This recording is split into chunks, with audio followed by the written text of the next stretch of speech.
بسم اللہ الرحمن الرحیم۔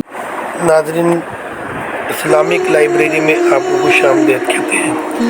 ناظرین، آج کی ویڈیو میں آپ کو سورۃ الفیل کے بارے میں بتائیں گے کہ اس کا شان نزول کس طرح ہوا۔ ناظرین، ویڈیو کی طرف جانے سے پہلے اگر آپ ہمارے چینل پر نئے ہیں تو ہماری ویڈیو کو لائک اور چینل کو سبسکرائب کر دیں۔ آپ کا لائک کرنا اور چینل کو سبسکرائب کرنا ہمارے لیے حوصلہ مند ہوتا ہے۔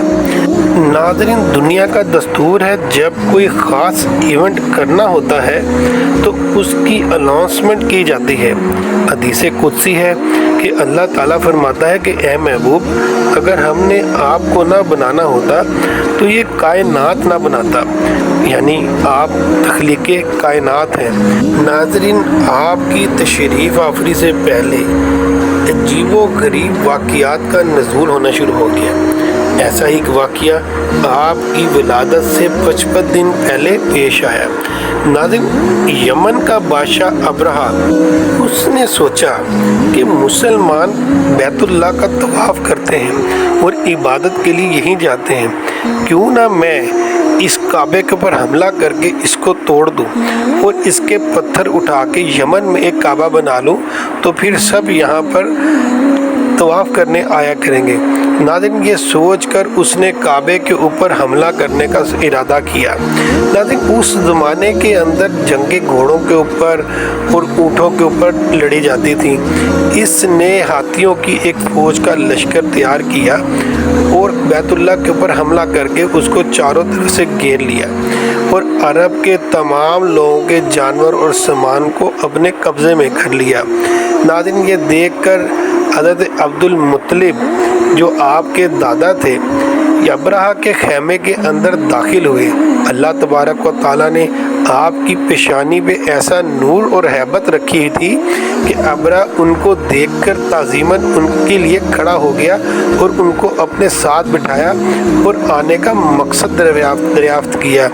تو اس نے کہا کہ آپ ہمارے جانور ہمیں واپس کر دیں۔ یہ سن کر ابرہہ بہت حیران ہوا کہ میں نے ان کی عبادت گاہ کو گھیرا ہوا ہے اور یہ ہے کہ اپنے جانوروں کا سوال کر رہے ہیں۔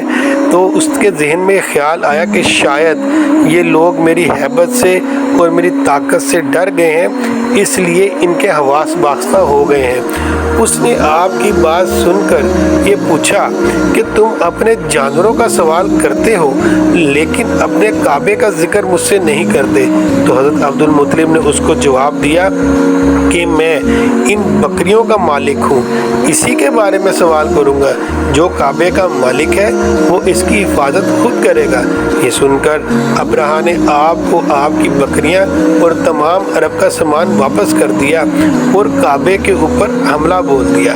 ناظرین، اللہ تبارک و تعالیٰ نے اس سے نپٹنے کے لیے کسی بڑی چیز کو نہ بھیجا، چیل سے بھی چھوٹے اور ایک ہاتھ میں آ جانے والے پرندے ابابیل کی لشکر اس کے اوپر بھیجے۔ ان ابابیل کی چونچوں میں پتھر تھا اور ہر پتھر کے اوپر اس کے سوار کا نام تھا۔ ناظرین، یہ ابابیل اوپر سے پتھر گراتے اور وہ پتھر ہاتھی کے اوپر جو سوار تھا اس کی کھوپڑی کو چیرتا ہوا ہاتھی کے دماغ کے اندر سے ہوتا ہوا گزر جاتا تھا۔ آنن فانن میں یہ تمام کے تمام ہاتھی کا لشکر ایسا ہو گیا جیسے کھایا ہوا پھوس۔ اللہ تبارک و تعالیٰ نے اس واقعے کو قرآن مجید میں کچھ اس طرح ارشاد فرمایا ہے۔ بسم اللہ الرحمن الرحیم۔ اللہ کے نام سے شروع جو نہایت مہربان ہمیشہ رحم فرمانے والا ہے۔ الم تر کیف فعل ربک باصحاب الفیل۔ کیا آپ نے نہیں دیکھا کہ آپ کے رب نے ہاتھی والوں کے ساتھ کیا سلوک کیا؟ الم یجعل کیدہم فی تضلیل۔ کیا اس نے ان کے مکر و فریب کو باطل و ناکام نہیں کر دیا؟ وَأَرْسَلَ عَلَيْهِمْ طَيْرًا أَبَابِيلَ۔ اور اس نے اس پر ہر سمت سے پرندوں کے جھنڈ بھیج دیے۔ تَرْمِيهِمْ بِحِجَارَةٍ مِّن سِجِّيلٍ۔ جو ان پر کنکریلے پتھر مارتے تھے۔ فجعلهم كعصف مأكول پھر اللہ نے ان کو کھائے ہوئے بھوسے کی طرح پامال کر دیا۔ ناظرین، اگر آپ کو ہماری ویڈیو پسند آئی ہو تو ویڈیو کو لائک اور چینل کو سبسکرائب کر دیں۔